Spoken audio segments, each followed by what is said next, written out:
How is everybody feeling about global warming? How you feeling? I think about global warming the same way I think about my receding hairline, right? Like people tell me it's happening, I'm pretending it's not. And my solution for both is exactly the same, a hat. I don't think electric vehicles are the answer either, by the way. I think they're like part of the answer. I think if you have an electric vehicle, it's like half environmental and half virtue signaling. Right? Because in a couple of years, we're going to start seeing those headlines about a 500-foot tall pile of old Tesla lithium-ion batteries just leaching toxins into the groundwater. And the headline in the Flint, Michigan Gazette's just going to be like, fool me once. It's good to be here on the 2023rd anniversary of December 7th. I wrote that joke just for you guys. That won't work tomorrow. I should also acknowledge that today's also the 82nd anniversary of the attack on Pearl Harbor. And this is wild. You guys probably don't know this, but it's also, this is crazy. Today is also the second anniversary of the 80th anniversary of the attack on Pearl Harbor. Crazy. I'll tell you, that's the hardest joke I've ever had to workshop. Last couple of months, I've been doing that joke all over the country. They just think I don't know what day it is. It's wild. How crazy is that to write a joke that only works on one day? And that day happens to be when you're taping a special. What are the chances? If this goes well, this will be my second comedy special. Yeah. Oh. If it doesn't go well, it'll be my fifth. We'll see what happens. In case you haven't seen the first one, I'm going to do a quick recap just to level set the room so we all have the basic information. Like they do on TV, and they're like, last season on Emily in Paris, right? I watch for the fashion. So a quick recap. I grew up in Canada, moved to America, got a master's degree at MIT, worked on Wall Street as an investment banker for a decade, and then became a comedian. Yeah, so now when someone asks me hey, Adam, how's it going? I'm just like, according to plan. Plan B. I started doing stand-up comedy when I was pushing 40. That's not a plan A move. That's more like starting to eat kale during the heart attack.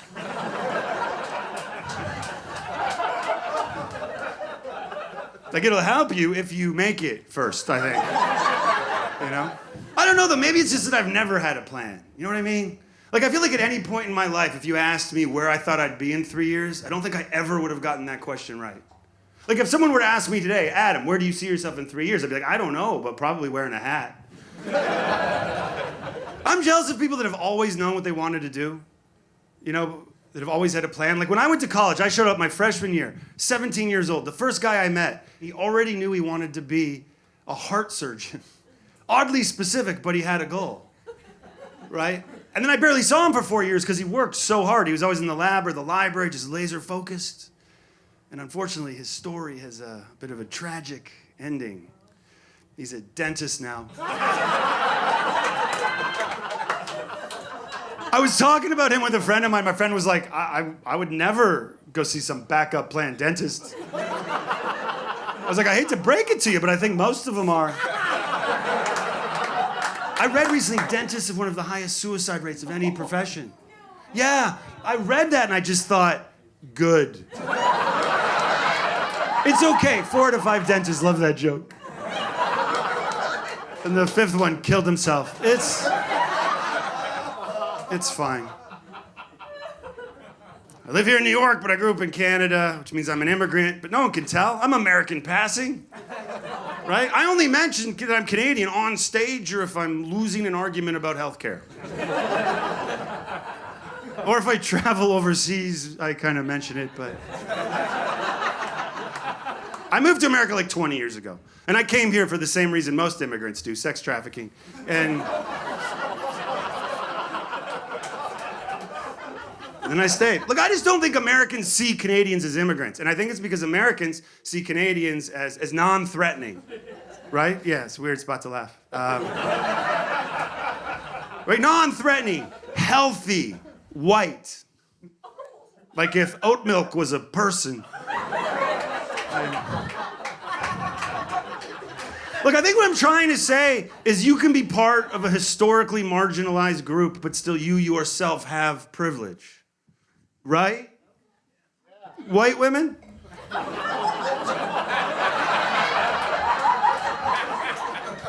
Look, a lot of immigrants that come to America it's a struggle. It wasn't a struggle for me. Maybe that's what I'm trying to say. Like, I didn't come here on a raft. I didn't climb a fence. I took JetBlue. I just had to decide to trade healthcare for don't care. The biggest adjustment for me was just getting off the metric system. I weigh twice as much here. I keep jogging too far. And it takes forever for water to boil. On the other hand, a lot of women used to be intimidated by 22 centimeters. Someone's gonna do that conversion. Put your phone away, sir. I'll save you the trouble. 22 centimeters. It's 0.000167 miles. My neighbor found out recently I'm from Canada. He goes, "Oh, you're Canadian. No wonder you're so polite." I was like, "That's a stereotype." He's like, "Oh, I'm sorry." I was like, "Well, now it's cultural appropriation." You know?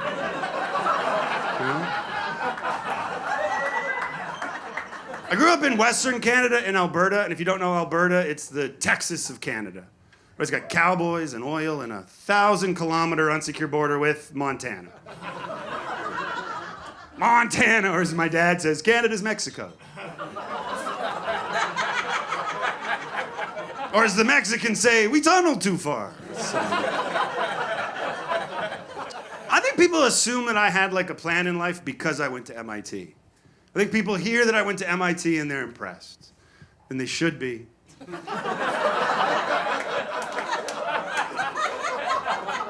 There's a reason Matt Damon wasn't a janitor at Yale.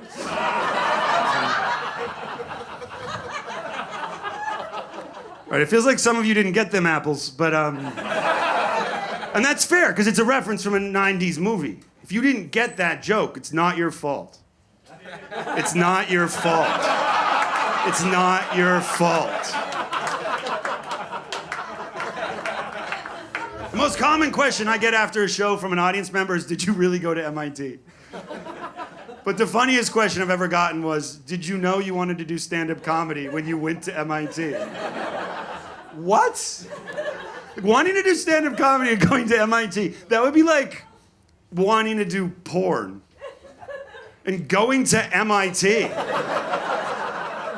Like, you don't go to MIT to do porn. You do porn so you can afford to go to a school that's probably not MIT. Probably like Harvard or Yale or something. Maybe Duke.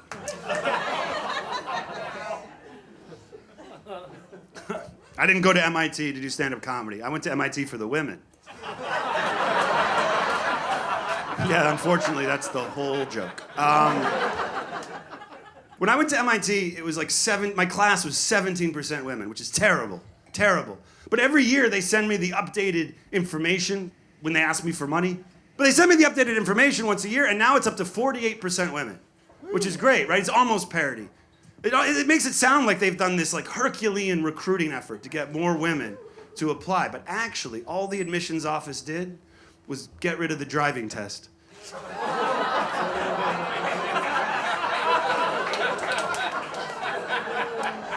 Okay, look, some of these are jokes. Not that last one, but like some of the others have been jokes. My second day of class at MIT, it was a beautiful Tuesday, not a cloud in the sky, and that day some terrorists flew planes into the World Trade Center. Some of you probably remember. If you don't remember, I guess the slogan didn't work. But they canceled class that day, and no one wanted to be alone, so we all went to this one apartment and just sat there watching the coverage in shock and horror, trying to understand what had gone on. And I'll tell you what, that day changed my life forever. Because I had an epiphany. I think it was after the first tower fell. I just thought to myself, oh my God, I should go into finance. They'll be hiring.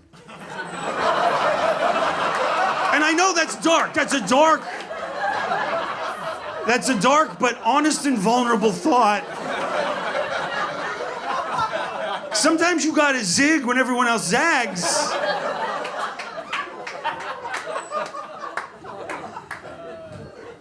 Sometimes I'm still surprised that I even went to MIT, because in my first few years of high school, my grades were terrible.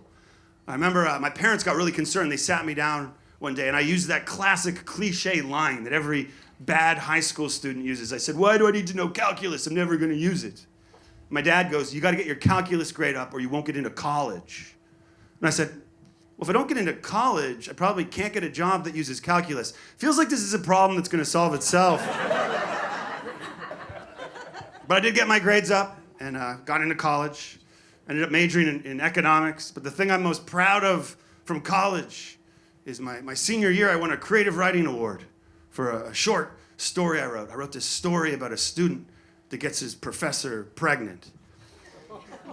And then I won this literary award. They published my story in the campus magazine, and everybody started asking my creative writing professor questions. And I'm not sure what upset her more, that people thought she was the professor in my story, or that I used her real name.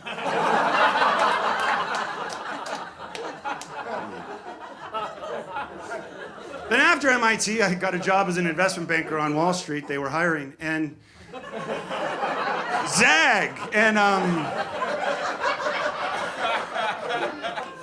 I mentioned that at a show once, that I'd used to work on Wall Street, and this woman in the back of the club I was at just goes, boo, boo, boo.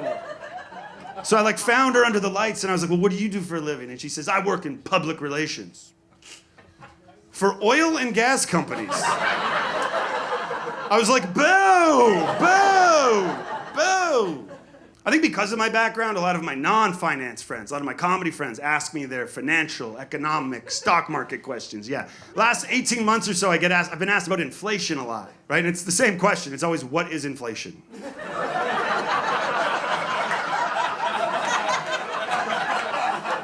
I got asked a month ago, what is inflation?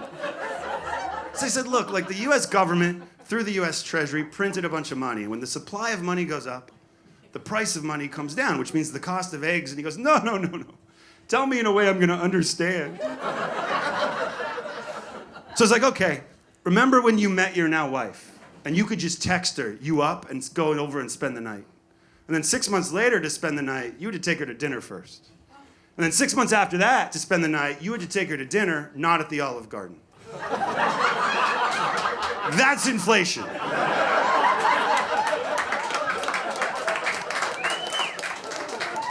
And then he goes, yeah, and now we only do it missionary. I was like, yeah, it costs more, you get less. That's inflation.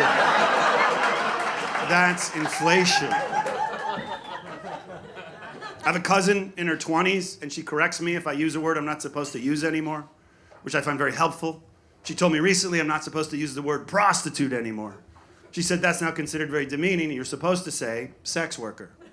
I was like, all right, you're dressed like a sex worker.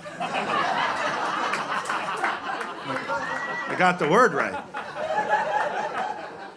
We were out to dinner when this happened, and I ordered ravioli. They bring me the ravioli entree, and it was 3 or 4 really tiny ravioli. And without thinking about it, I just kind of blurted out. I was like, oh man, they really gypped me on the ravioli. My cousin goes, whoa, you can't say that. I was like, you can't say ravioli anymore? She goes, no, you can't say gypped, because it's derived from gypsy. It's derogatory towards gypsies. I was like, thank you so much for telling me, because I don't want to offend any of those roving con artists that go from town to town.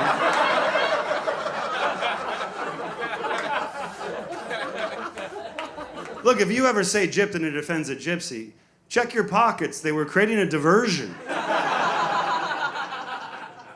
She also told me you're not supposed to say homeless anymore. You're supposed to say unhoused now. We leave the restaurant. First person we see is a panhandler. He's like, anyone spare a dollar? Can one of you spare a dollar? Can you spare a dollar? And he had a cardboard sign he'd made, and it said, homeless, please help. I looked at my cousin. I was like, you want to tell him or should I? But look, I don't want to complain about the woke culture too much. If there's words we're not supposed to say anymore, it's not that hard just to not say them, right? Not that big a deal. I don't know, you don't want me to say Eskimo anymore? I just won't say it.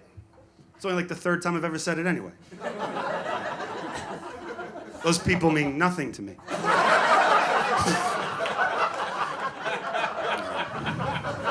What I'm trying to say is you don't know what's going to set someone off, so you have to be careful, right? Like, I live in an apartment building. I have a new neighbor on my floor, and I got some of his mail. So I thought I'd do a neighborly thing and take him his mail, right? So I grabbed the letters. I walk down the hall. I knock on his door. He opens it. I handed him his letters. I was like, hey, I'm Adam from down the hall. It's nice to meet you, Dave. And he just goes, it's Dave. I was just like, it doesn't have to be. I feel like that's a choice. But people are very sensitive about their names, though. And my name's Adam, so I'm not very sensitive about it. It's a pretty easy name, right? The only problem with being named Adam is, for some reason, a lot of people's iPhone contacts are alphabetical by first name. So I end up getting a lot of pocket dials, a lot of accidental phone calls. You're nodding, yeah. I got one just the other day, ended up with a 4-minute voicemail of my friend having sex. Yeah, it's a good thing I didn't pick up. Or I wouldn't have the recording. I should clarify, it was 30 seconds of sex and 3.5 minutes of him apologizing. I could hear her in the background complaining because he wouldn't choke her. I was like, kids these days. Well, how do I know that? I listened to the whole thing. Now it's my ringtone. I have an older brother. He told me recently that he thinks I started doing stand-up comedy because I'm an attention whore.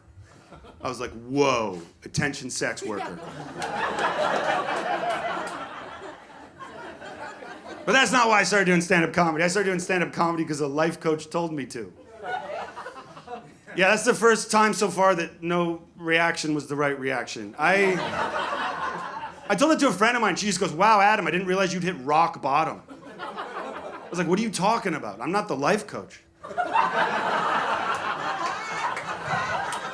I told that joke once at a life coach convention, and which is what I call a real estate seminar, which is really just a bunch of strippers that have aged out. And they loved it. They loved that joke. I'm just saying.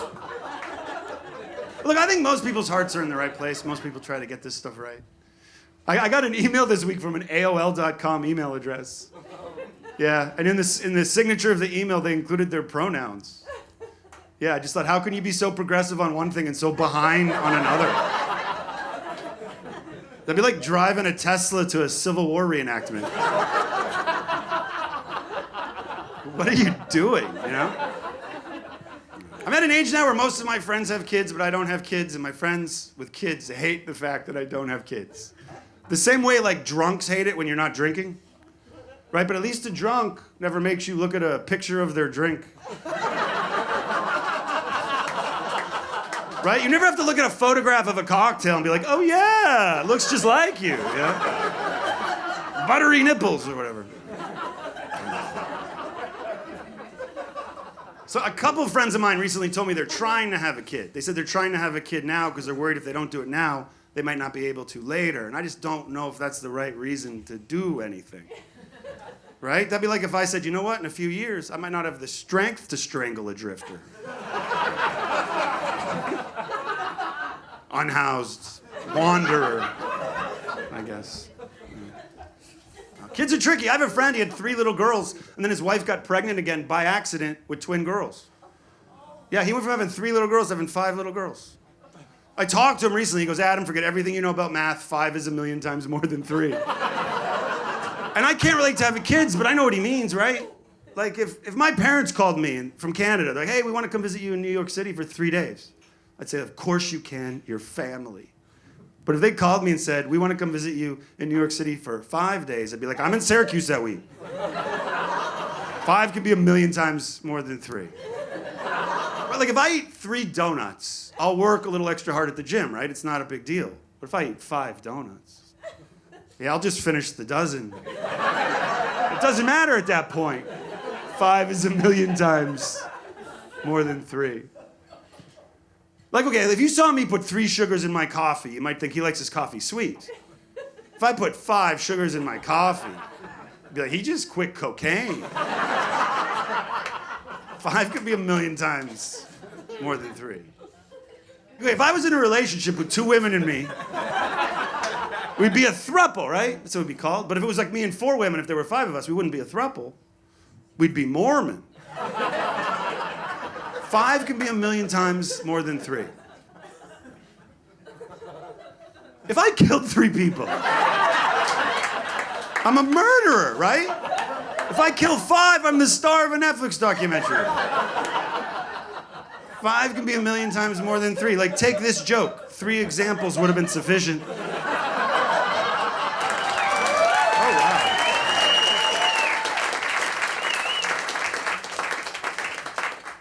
I don't have kids, but I know they grow up really fast. I have a nephew turning 9 next week, so I should probably meet him. I know that makes me sound like the bad guy, but no one ever asked me if I wanted to be an uncle. Being an uncle, it's kind of like being gay. It's not a choice. Yeah, your brother does it to you.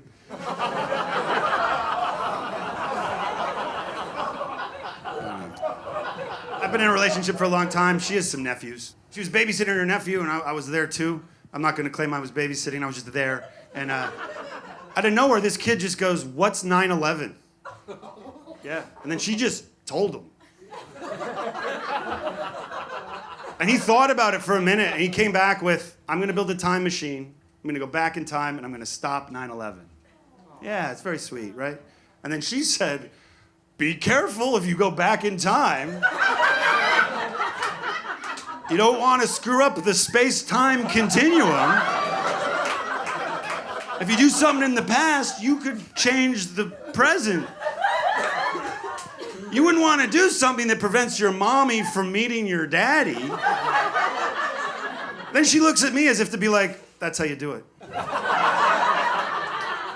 was like, "I think you just told a 6-year-old that his parents met because of 9/11.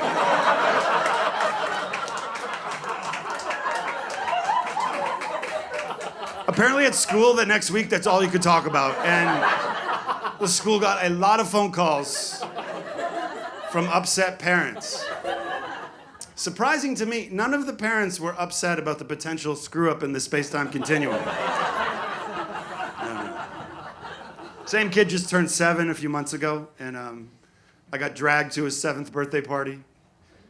And it was at a climbing gym in Brooklyn. I guess kids like to climb stuff, right? So we go to this climbing gym, and there was like a private room, and there was cake and lollipops and stuff. And then all the 7-year-olds put on these climbing harnesses, went into like the main area of the climbing gym, just start climbing up this like 50-foot climbing wall. And I'm standing there watching. And after a few minutes, I realized that all the parents, all the other adults have like drifted away. And I'm standing there by myself, sucking on a lollipop, watching 7-year-olds climb this climbing wall. Finally, this one parent, she comes up beside me, and after a minute or two, she says, "So, which one's yours?" And I just went, "None of them." And it got so uncomfortable. But here's the thing, like as a comedian, you never turn off your comedy brain, and sometimes an opportunity presents itself, and you got to go for the joke, even if it's just for you. So I looked at her and I was like, "Well, you know, I'm not allowed within 500 feet of a school, and this is the next best alternative."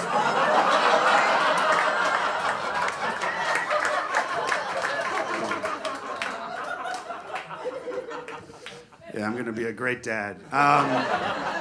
We are talking about having kids, because it came up in the conversation that I've never been in a situation where there was a pregnancy scare. She's like, "Adam, at your age, you've never had a pregnancy scare? You should go to a fertility doctor and make sure everything's working." I was like, I didn't realize responsibility was a symptom of infertility. But she made me the appointment, so I had to go to a fertility doctor. And I don't want to be gross, but you got to go to the doctor and you got to produce a sample, right? Yeah. So I went, did the thing, and as soon as I was finished, I was worried that it wasn't enough. But like the nurse assured me that she'd be able to scrape enough off her lower back.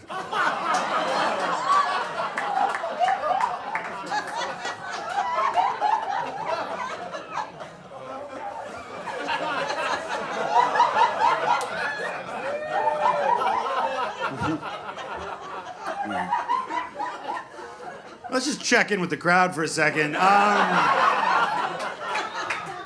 about this? Clap Clap if you're easily offended. All right, remember that in a few minutes. Yeah, well, let's lighten it up a bit. Let's lighten it up, you know. Cancer. A friend of mine had a cancer scare last year, but I want to start by saying she's fine. Full remission. She's healthy. She's great. She's terrific. The only reason I mention it is because last year when she was going to her chemo appointments, she would take a healing crystal with her. And now she's telling everyone the crystal worked. And I just want her to say, and the chemo. The crystal and the chemo. I just think that the radioactive chemical they pumped directly into her veins did some of the heavy lifting. I don't even mind if she says that the chemo activated the crystal. That'd be fine. I just don't want anyone to die because she didn't.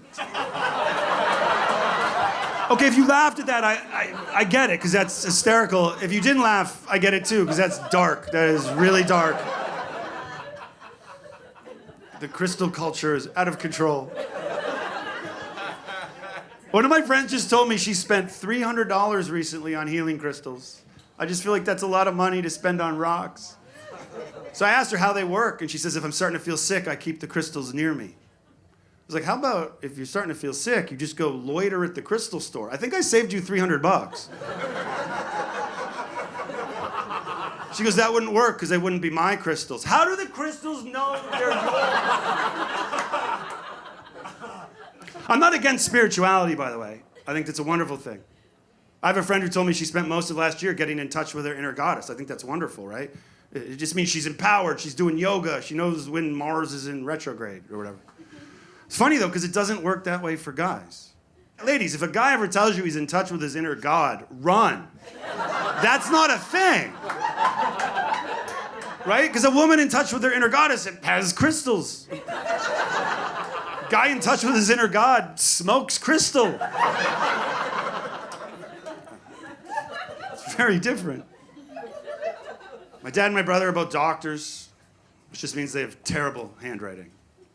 Doctors have the worst handwriting. My brother once wrote me a handwritten birthday card. I took it to the pharmacy and got Xanax. And that card, unlimited refills. Yeah. I was at a show once, and I asked if anyone in the audience was a doctor, because if there was a doctor, I wanted to make fun of their handwriting. And in one of the most confident displays I've ever seen, this guy in the front, he just goes, I'm a doctor. So I was like, all right, sir, what kind of doctor are you? And he goes, I'm a veterinarian. I'm an animal doctor. I was like, well, first of all, I know what a veterinarian is. I wasn't going to thank you for your service. And second, if you're ever on a plane and the captain comes on and says, is there a doctor on board? Just take a beat. Just wait a second. There might be a human doctor on that plane. And even if there isn't, the only person you're helping is 4 rows back, there's a dentist who's just like, whew, really dodges the bullet. Like, if you're ever at an airport and you see them, like, carry a guy off a plane and he's got, like, a cone around his neck, you'd be like, oh, he had a medical emergency and there was a veterinarian on board. My dad's not just a doctor, my dad's actually a brain surgeon, and I do this, so we both save lives. But I'm the one giving out the best medicine. Yeah! Oh, wow. I sell Oxy on the side, and I heard someone say laughter. Yeah, laughter's not the best medicine. Just ask anyone with a healing crystal. They'll tell you. My dad gets an email once a year from a former patient on the anniversary of when he removed her brain tumor. She emails him every year on that day to thank him for another year of life. And the fact that I know that is a HIPAA violation.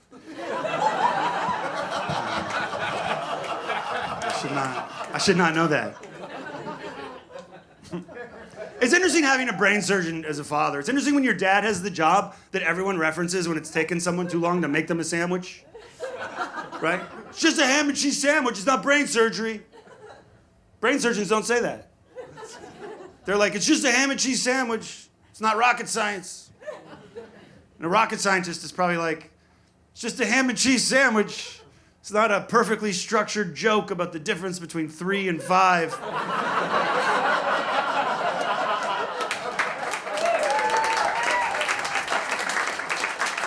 kind of guessing at the last one, but I feel like that's what they would say. I got recognized on the street for the first time this week. This guy just stopped me. He goes, "Do I know you from somewhere?" And I was like, "I'm a comedian." He goes, "That's not it." And then he pulled out a paper copy of the Wall Street Journal, pointed at the cover and goes, "Isn't that you?" That's how I found out I have white-collar crime courtroom sketch face. I've been called worse. I once had a girlfriend tell me I look generic and invisible.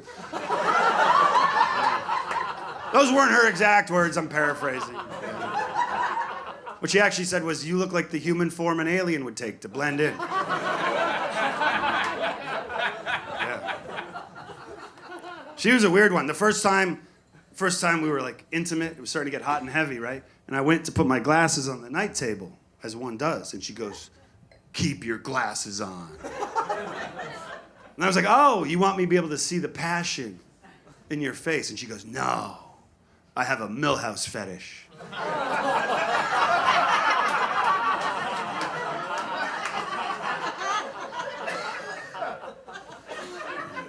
For those of you who didn't get that, it's only the longest running television show. I once dated a girl who was she was a micromanager in the bedroom. Like she told me exactly what to do. First time we hooked up, she gave me all these instructions, and I'm good with recipes. I followed it exactly for like 30 minutes, and then she just stopped me, pushed me aside, rolled over to the other side of the bed, did something to herself that was completely different than what she told me to do, and finished immediately. I was like, "What the heck was that?" She was like, "What gets me off is failure." I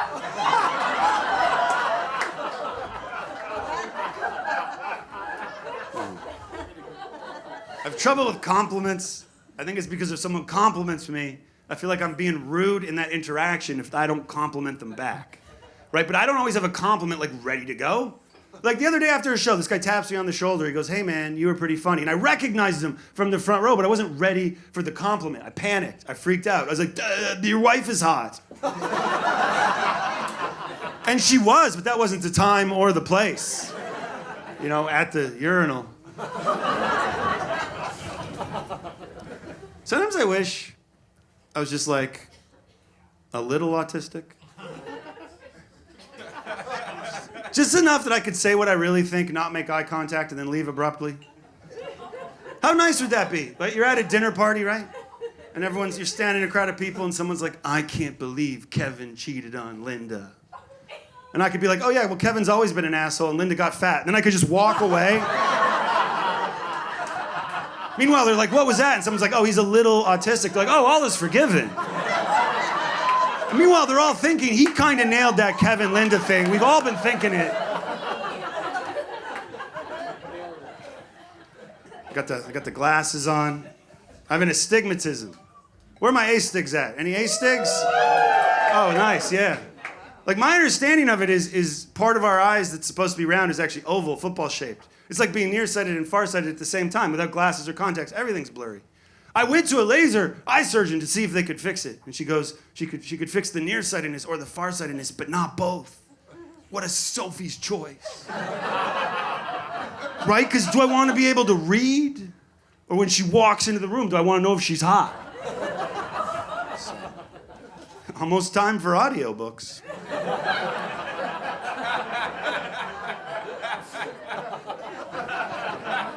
Recently, I got a call from where I went to undergrad from the alumni office. They asked me to come to campus and MC an event for free. And I said, "Look, I'd love to support the college. It would actually mean a lot to me, but my manager won't. I'd have to travel. I'd need lodging. My manager won't let me take gigs where I would lose money."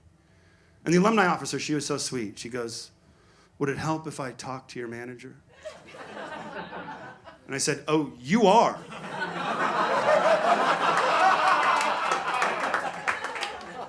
Found out recently I'm Jew white.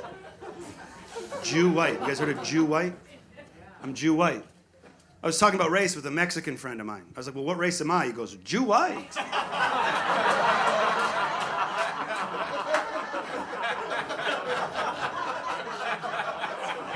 I didn't grow up religious. 3 out of 4 of my grandparents are Jewish, but I didn't grow up religious. Remember in high school, I had a crush on this Jewish girl, Sarah Goldberg, but she wouldn't go out with me because her mother said since I'd never had a bar mitzvah, I wasn't a real Jew. It was heartbreaking. My mother consoled me. She said, Adam, if it makes you feel any better, you know who would have considered you Jewish? Hitler.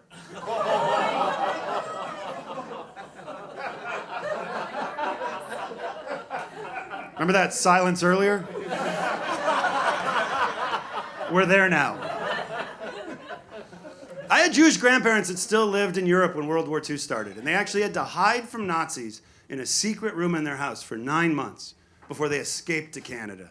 It's quite a story, but I still have to work for a living because they didn't write a book about it. And they survived or whatever. My point is, when you're hiding from the Nazis, jot a few things down. Like, when life gives you lemons, zag. Write a Holocaust haiku, I guess. I don't know. All right. Been traveling more this past year for comedy. It's a lot of fun. I was in New Orleans recently with another New York comic. Yeah, it was cool. And we went out to a restaurant to get dinner, and they had alligator on the menu. He got so excited. He was like, I'm definitely getting the alligator. Why do people get excited about eating dangerous animals? There's no relationship between how dangerous it is and how good it tastes, right? If things tasted better, the more dangerous they were, everyone would just want to eat white women.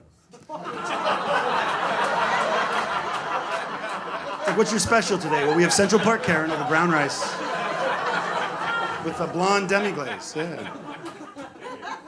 In February, we're introducing the McAshley. I have a lot of friends in their 40s. A lot of them are going through midlife stuff. A friend of mine turned 40 and she got braces for her teeth. That was her thing. She's always been self-conscious about her teeth. She wanted to do something about it. She got braces. I applaud that. And I took her out for a drink to celebrate her birthday.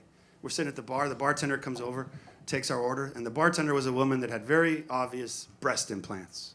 As soon as the bartender is out of earshot, my friend goes, ugh, Adam, why do some women do that? I was like, well, you got braces.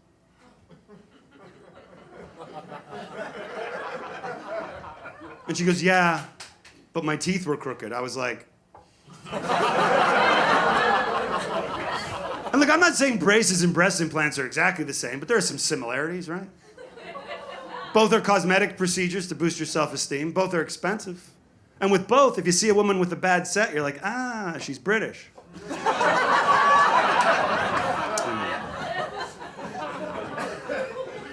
I was very immature when I was dating in like my 20s and 30s. And I'll admit it, I'm going to tell you something very vulnerable, but my type was just the opposite of whoever I was dating. Right? If I was dating a short girl, my type was tall. If I was dating a brunette, my type was blonde. If I was dating a really smart woman, my type was also blonde. If you're blonde and you didn't understand that, just ask someone after the show. You look up, don't be upset. I can see your roots from here.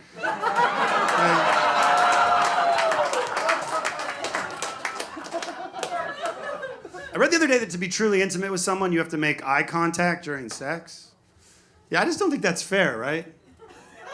To ask her to turn her head all the way around and take off the blindfold. What are we doing? Once I had this huge crush on a girl, and I finally got the courage to ask her out, and I did, and much to my surprise, she said yes. We went out 3 times. We went out to dinner, we went to a movie, went to a museum. I asked her out a 4th time, and she said no, thank you. She didn't want a relationship. But she thanked me. I'll never forget it. She goes, Adam, I just want to thank you, because it was nice to do things. Because most guys I date just want to stay in and play with my boobs. And I was like, yeah, but not me. Because I'm a gentleman who didn't know that was an option.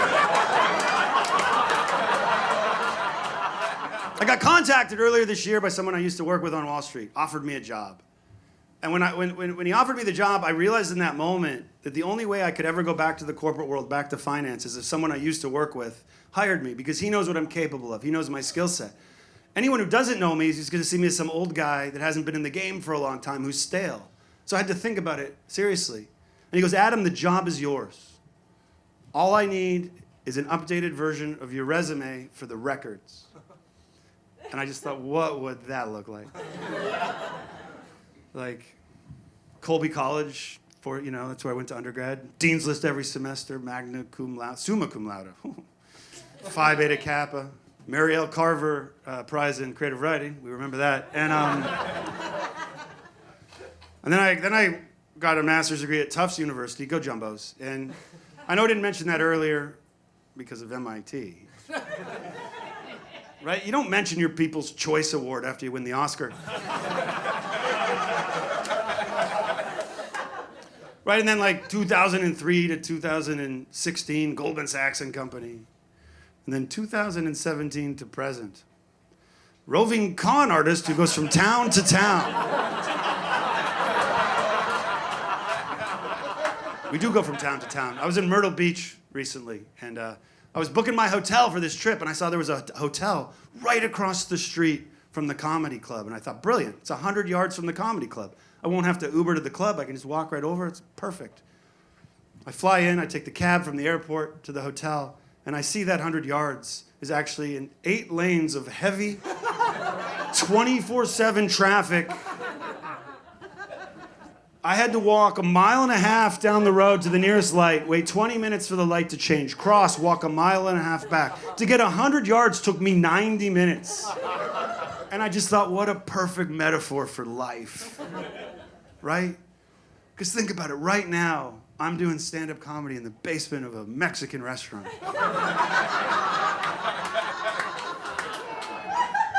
100 yards that way is the Beacon Theater.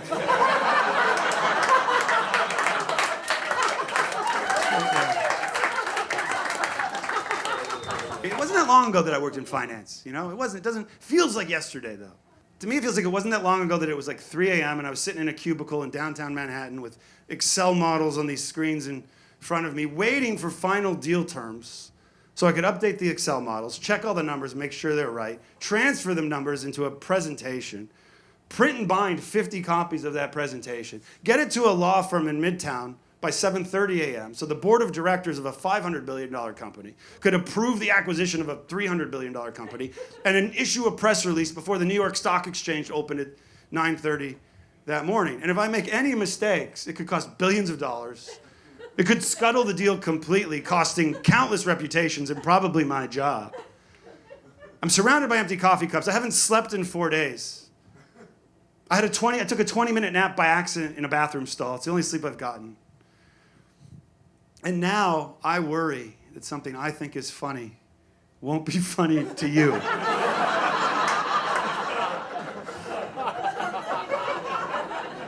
And that is so much more stressful. You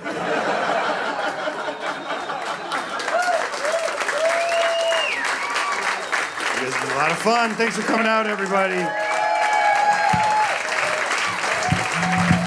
Oh, hey. Hold on one second. My phone is going crazy. Oh, look, it sounds like the first review is in. That's amazing. We haven't even finished recording yet. It says, check your pocket. Review. Okay. Muller's follow-up to his 2022 special starts strong. Do we agree? Yeah. All right, cool, yeah. And it holds up for about 15 minutes. Before it devolves into verbal diarrhea of jokes and punchlines with no discernible plan. The Flint, Michigan Gazette. I don't know, sounds like I nailed it. You guys have been so much fun. Thanks for coming out, everybody.